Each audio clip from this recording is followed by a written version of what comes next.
It is July 9th, 2021, Wrestling Inc. podcast, SmackDown on Fox.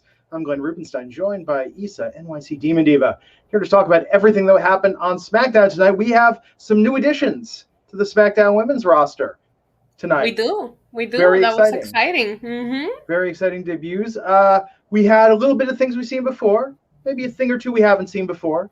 More build towards the Money in the Bank match.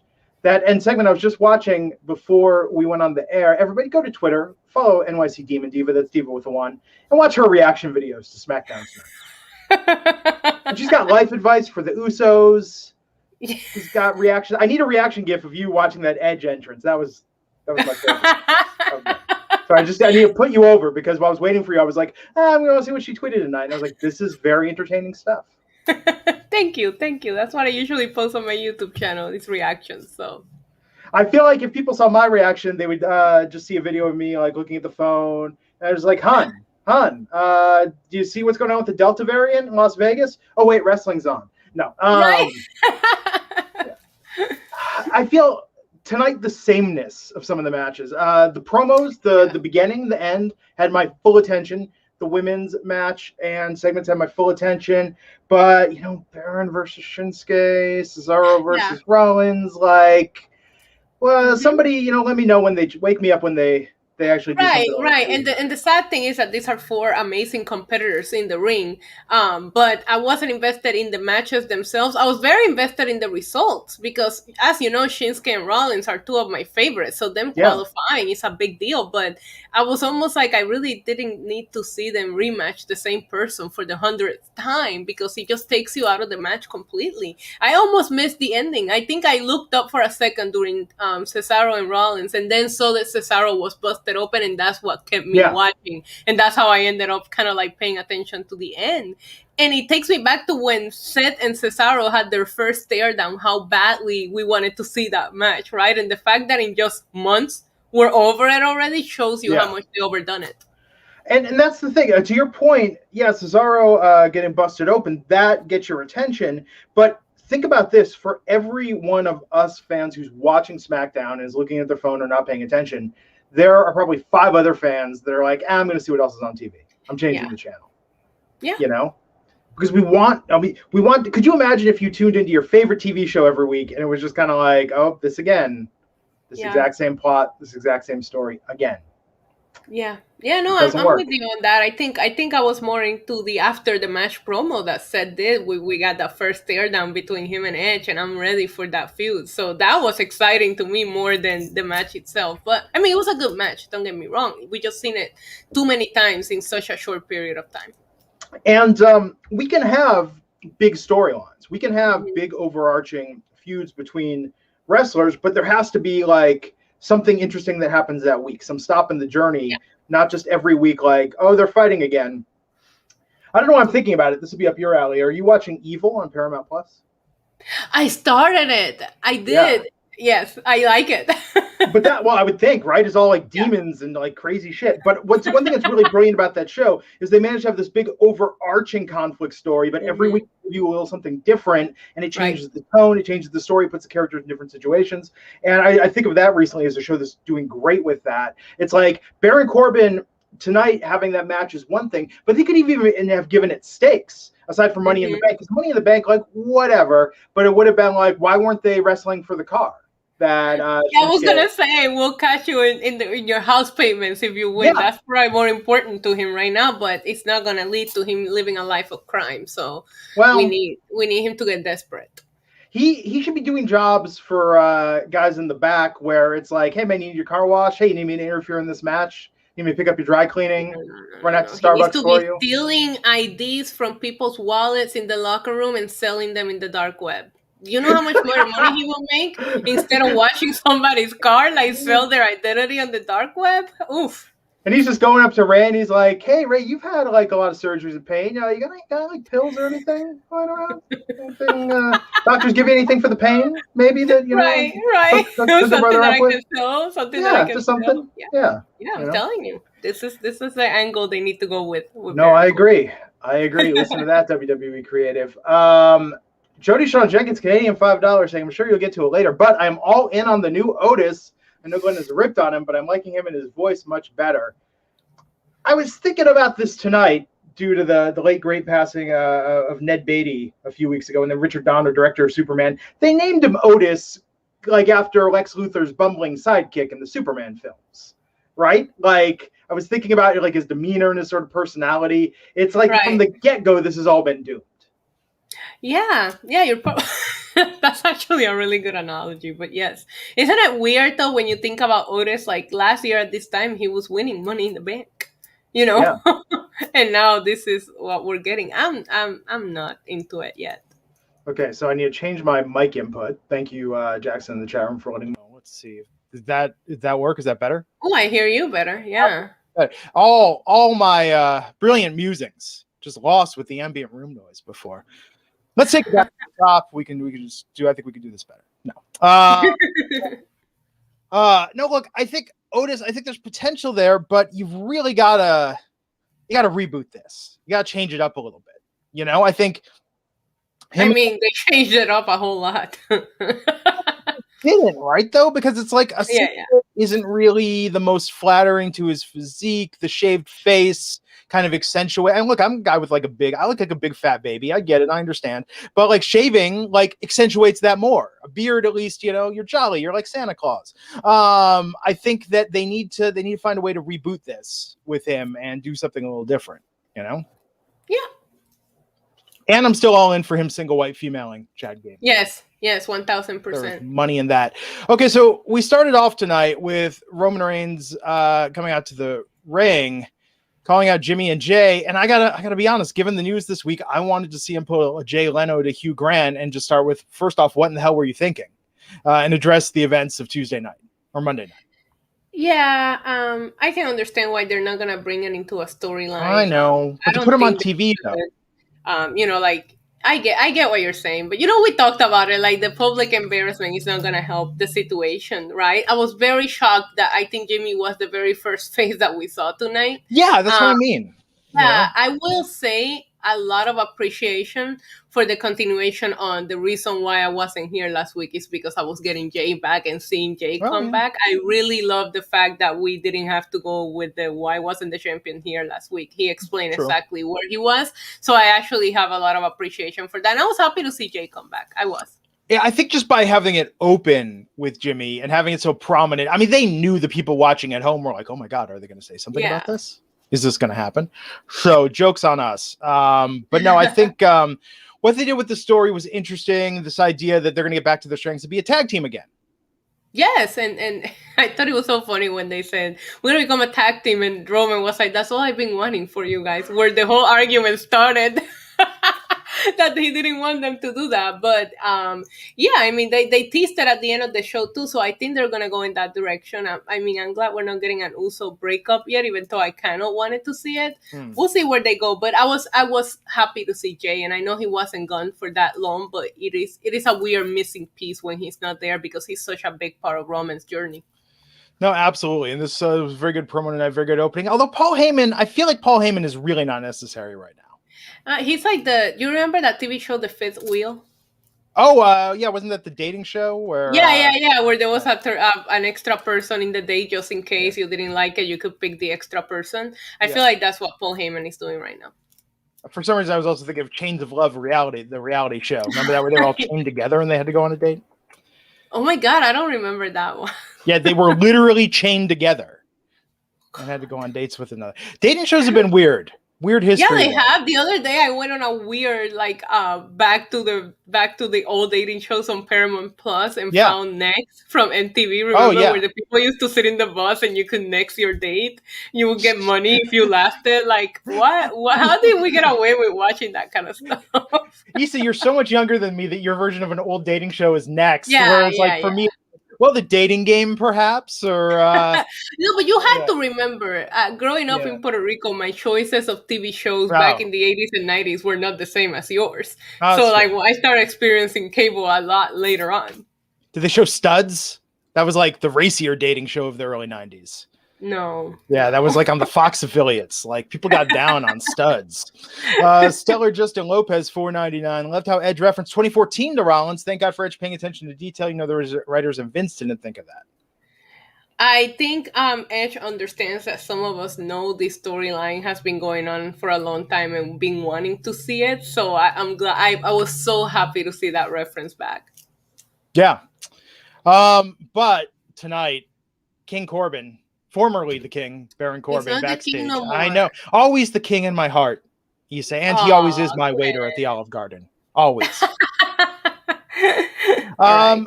Complaining to Kayla about how things are going. Yeah. He's committing, huh? Did you see his hair, the beard? Like, he really is committing to this. His hair growing longer makes him look balder and more schlubby. Like, and my first thought was, I was like, is Vince like slowly turning him into like George Costanza from Seinfeld? Like, he's just going to sort of be like this like loser, who just can't get ahead and is just complaining all the time, because I think I could see them going there. Put some glasses on him and he'll be a dead ringer for a tall Jason Alexander. No, you stop that. He's just committing to the character. Once he becomes Happy Corbin, you'll see he's gonna get a haircut, he's gonna grill meats again, he's gonna be a happy dude. But right now he's really conveying that he's a sad person, and I just like, what I would like to know is, how did you get into this money trouble? That's the connection that you're not making with the character. So he's losing everything. We know he lost the crown. So what was the crown? Some kind of like was paying his bills? And then Bitcoin. The case is Shinsuke rich now? Can we see Shinsuke go through like an expensive spending spree? You know what I mean? Like, I want to know, what does that have to do with the crown? Like, him losing the money. I mean, Bitcoin's down like 40% in recent months. Maybe, he was all on crypto. The Bitcoin stock gimmick is already taken by Cameron. Cameron went in on GameStop and that to the moon. Like, that made him rich, apparently. So Baron maybe just made some bad investments, In what? I need to know. Cattle? No, I don't know. Maybe he was gonna raise his own beef and like so he can grill it. Yeah, and the herd got sick and like their teeth fell out or something, and he just like lost a fortune on cattle. Maybe he bought a bunch of exotic animals, like Tiger King. Like they say that it costs like so many thousands of dollars a month to take care of a tiger. Maybe he has tigers. Chat room, give me your greatest ideas and predictions for what Baron Corbin lost his money on. Perhaps he bought a racehorse. Horses notoriously cost a lot of money to like keep in a stable. Yeah, maybe he has a gambling problem. Oh man, actually, what would be funny is if he had a gambling problem and he was betting on matches. And he'd be backstage, talking to Edge, is like, I really need you to pull out a win, but I need you to go for 15 minutes because that's the over/under. So he could just be by ringside, like with like looking at his watch or like a stopwatch. He's like, "Come on, buddy, just a little longer." That's some Pete Rose stuff right there. I don't know about that. Be good, man. Be good. I'm telling you, Baron Corbin gambling like that. Vince McMahon and Bruce Pritchard, I challenge you. That is the boldest storyline they could do, because then that messes with people's minds, because it's a moral conflict and ethical conflict. They're kind of like acknowledging that it's predetermined and how stupid it is in a way. Like, this could be good. I think gambling on the matches could really be a good way for him. Yeah, I also want a storyline to where they have somebody like leaking information to the dirt sheets. I would love to see that. Like, I really want to see a storyline where they're like telling the dirt sheets what's happening. Even if you imagine them like giving Wrestling Inc. like wrong information just as a part of the storyline. Like, they will work everybody. It will be amazing. That would be good. I think a lot of ideas here, but I'm here for it. And that's what got me invested in this match versus Shinsuke tonight. I'm seeing Shinsuke and Rick Boogs. They bought the G-Wagon at auction at a hell of a deal after Baron Corbin got it repossessed. But look, decent match. Shinsuke got the win. Why is it still the Kinshasa and not the King Shasha? His finishing move? That's an excellent question. We also have Big E and Pat McAfee getting pedicures while this match was going on. That was okay. That was strange, right? But yeah, I wish that maybe they would have saved. Well, I guess he didn't qualify. I think it would have been more compelling for Baron Corbin to say, "I messed up my Money in the Bank cashing, and I've been dying to get that opportunity to kind of like right that wrong." You know what I mean? Like, I think that would have been a more compelling story to tell for Baron Corbin. You can see all the lightning behind me. All of it. I know. Jose saying the lack of promos, the endorsements that he lost, not being king, is why. Oh, so was he like Burger King kind of endorsement? Oh, maybe. Maybe. Oh my God! Imagine you ask for an impossible Whopper, and Baron Corbin comes out with his crown. I'd pop for that. I had a couple though, of drinks before tonight, so just FYI. But this is the important thing, Baron. This is my financial advice to you. Remember, it's not just about what you're bringing in; it's about what you save and don't spend. That's the key. Because money, sometimes you'll be flush with income, other times there'll be a drought. But if you're saving and not spending, you can weather that proverbial storm, as it were. That's great advice. I have nothing to add. Thank you, yes. Glenn. So, Baron, take it for my own self. And don't get a payday loan, Baron. Don't get a payday loan. Those are predatory loans. The interest rate will kill you. Maybe that's what he was doing. Maybe he was letting people borrow money, and then now nobody's paying him back. He's going to the check stop. Yeah. Oh, man. So, yeah, and Big E on commentary and Pat McAfee were fantastic. Yeah, I just want to say, if Shinsuke was to win the briefcase, how entertaining would he be with the crown and the briefcase? Yeah. It would be awesome. So, mystery opponents tonight for the Women's Tag Team Champions, Natalya and Tamina Snuka, and it is fresh from NXT, Shotzi Blackheart, and a fully recharged Tegan Nox, now I think potentially just going by Nox. She was not messing around when she recharged, did she? She's back in NXT for 5 minutes, and then boom, main roster. Yeah, don't they have pending storylines in NXT? Do you think are they gonna do double duty, or do you think they're here to stay? I mean, what did Shotzi have? They've got their stuff with the Raquel just threatened her in that interview that she did backstage at Great American Bash, and then Nox literally why not do the charging? Why not do the charging thing on SmackDown then? This feels like a last minute decision. Not that I'm complaining. I think Shotzi and her entrance in the main roster with fans is going to be awesome. I think people are going to love it. It was just weird because we need a new number one contender. We need somebody for the Money in the Bank ladder match, but we debuted them as a tag team. That being said, they won. It was awesome. It was so good to see them. Yeah, I kind of wish now that you're saying that, I kind of wish they would have waited till next week with the crowd. But I guess they can't do that for everything, right? Right.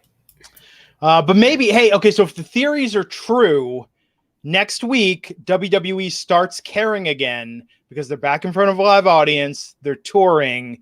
Fans are back.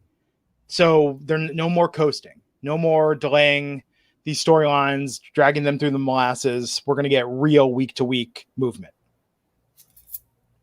Let's see. I'm an optimist, Issa. Good for you. I know. I'm a realist. I've been doing this podcast for 5 years as of this month. Oh my God. I know. Almost. Wow. That's a lot. Yeah. Almost. Yeah. More than 10% of my relationship with this podcast. More than 10% of my life, I've been doing this podcast. Wow. When you put it that way, it sounds depressing. Yes.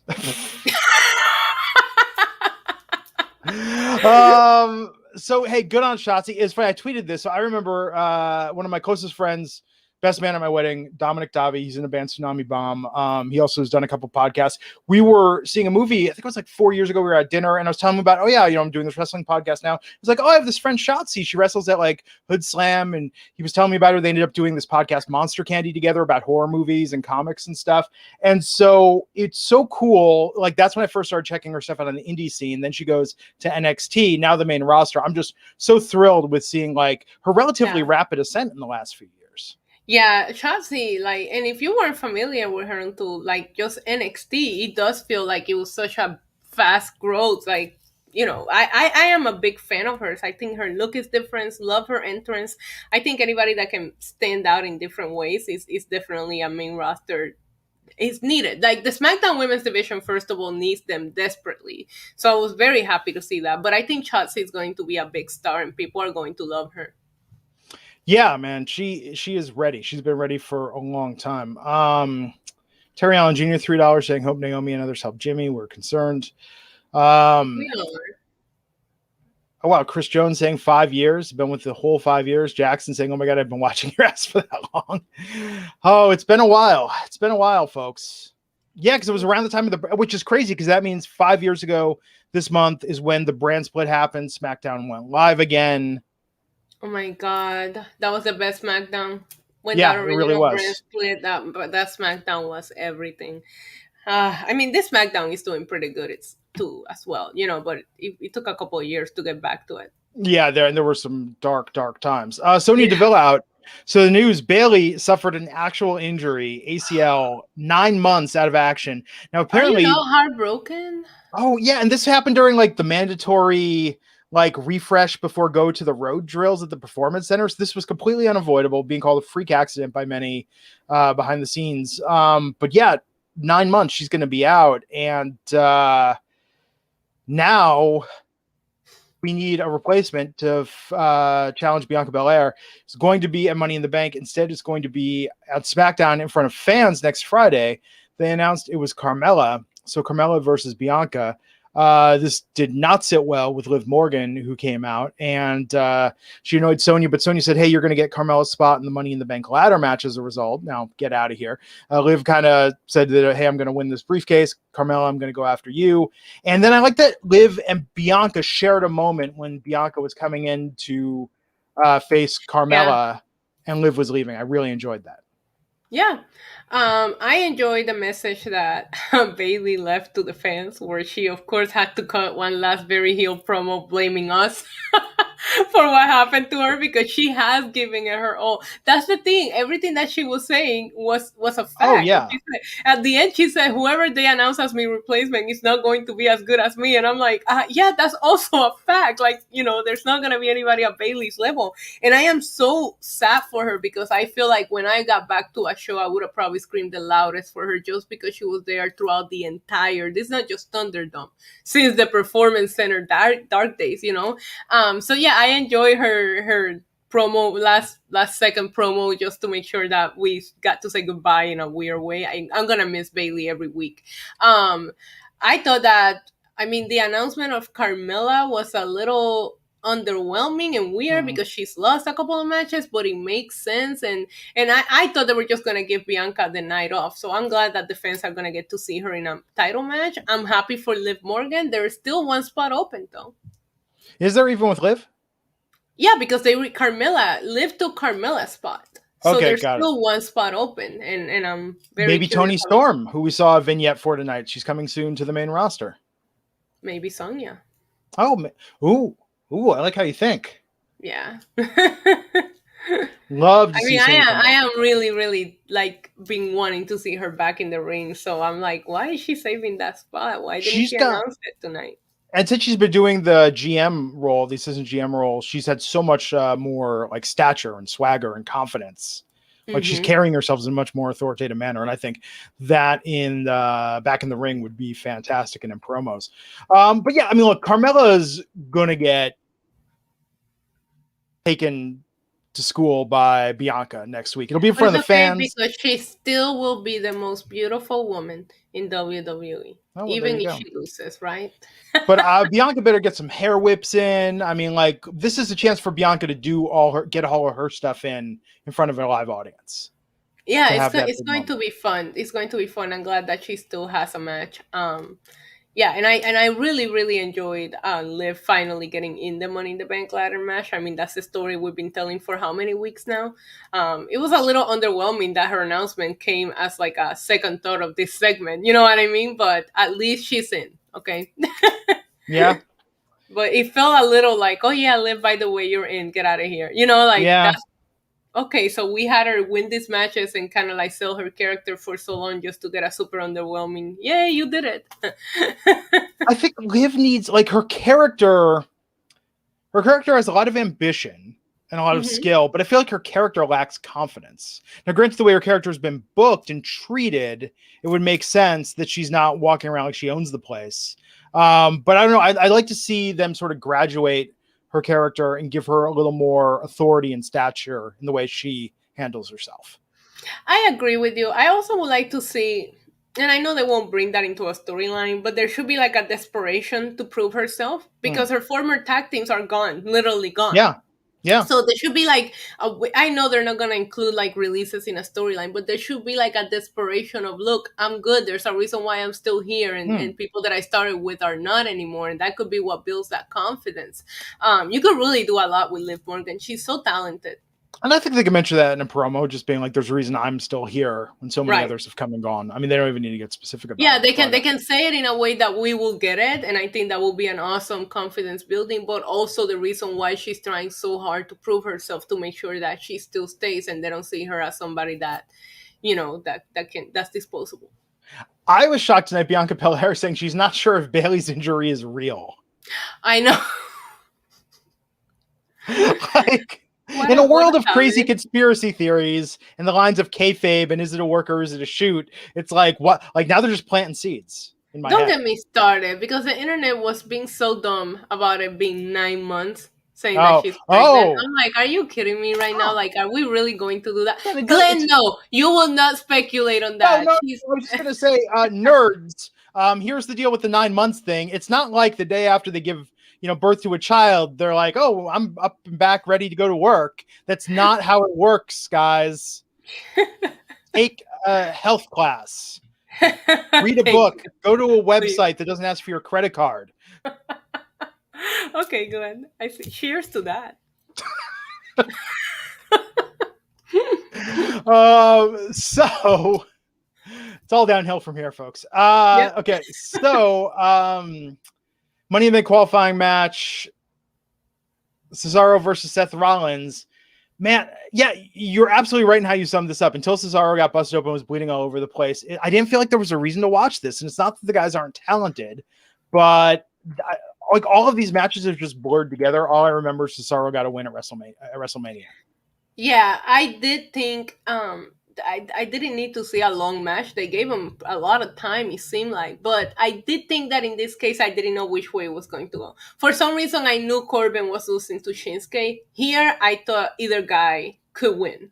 So I was a little bit invested in the result because they've been so 50-50 with the two of them and the way they booked them that I really didn't know who was going to, go over here. Yeah. I mean, at least I felt that way. I thought it could have been, because I feel either Cesaro or Seth would have been a great addition to the match, period. So nobody loses here, Yeah. Yeah. Yeah, well, except for Cesaro, because he's back in that's the point. Before Roman. Because Seth you can hotshot Seth into an angle with Roman or Edge, or like Seth being a Money in the Bank. Seth doesn't need Money in the Bank. Seth doesn't need a title. Like Cesaro needs some upward momentum, This is true, but Seth was the greatest Mr. Money in the Bank ever.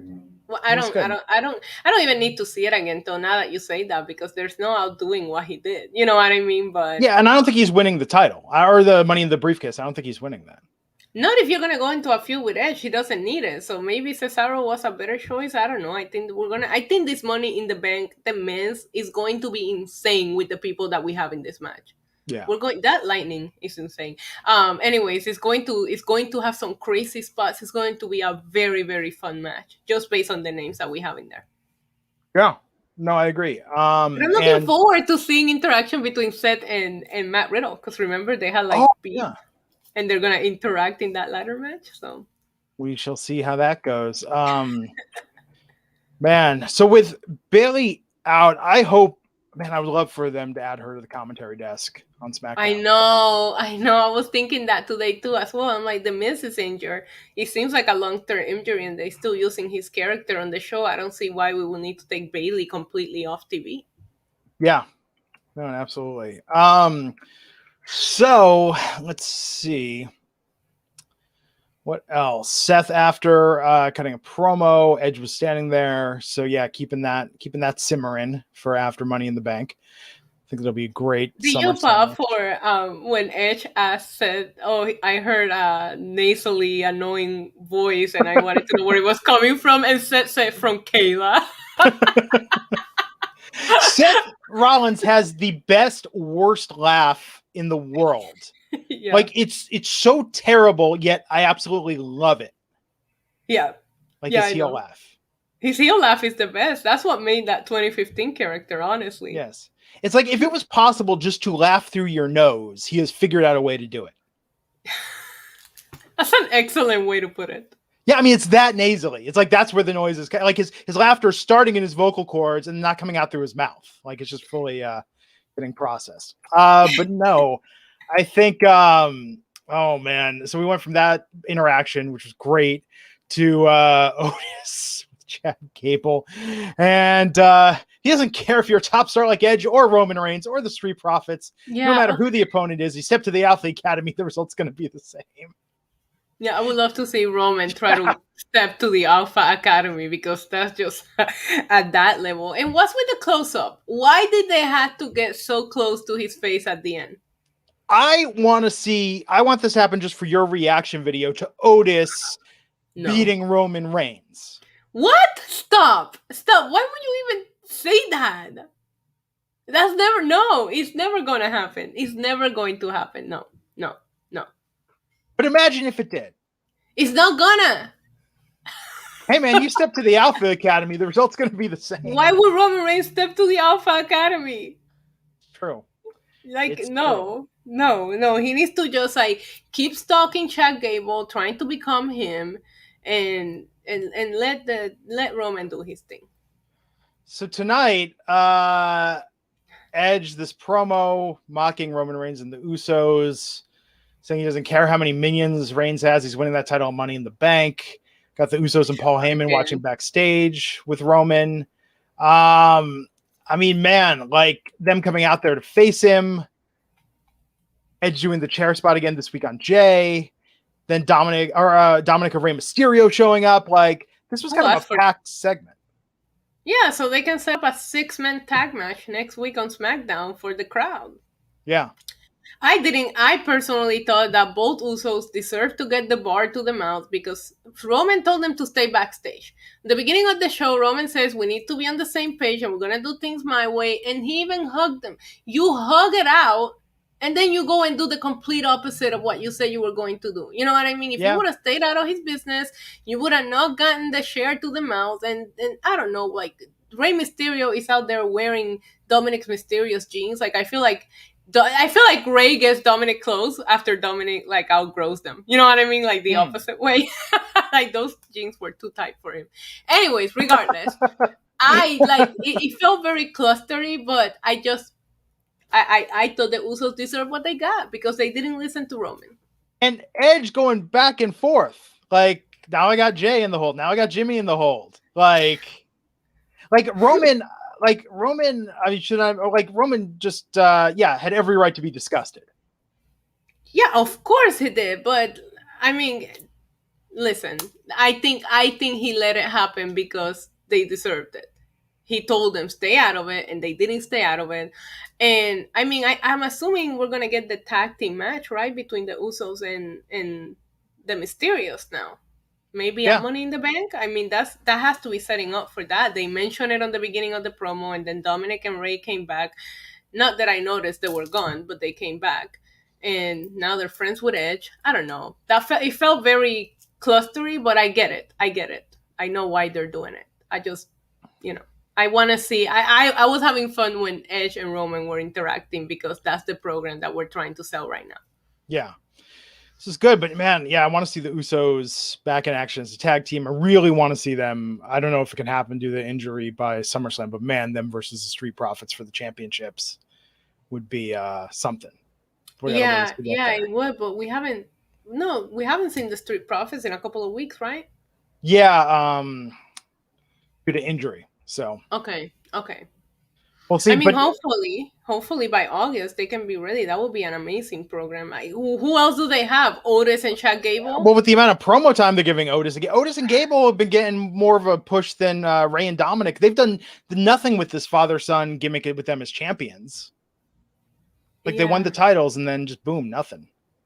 Yeah, I like the total father and son against brothers. I think this whole family thing, SmackDown is just a big happy family, apparently. It's true. Everyone's related. Yeah. It feels that way. Yeah. It's good though. So this was a good show tonight. Like I said, some stuff we've seen, some stuff we haven't seen. Solid, but hey, final SmackDown from the Thunderdome. We are beyond Thunderdome next week, folks. Amazing.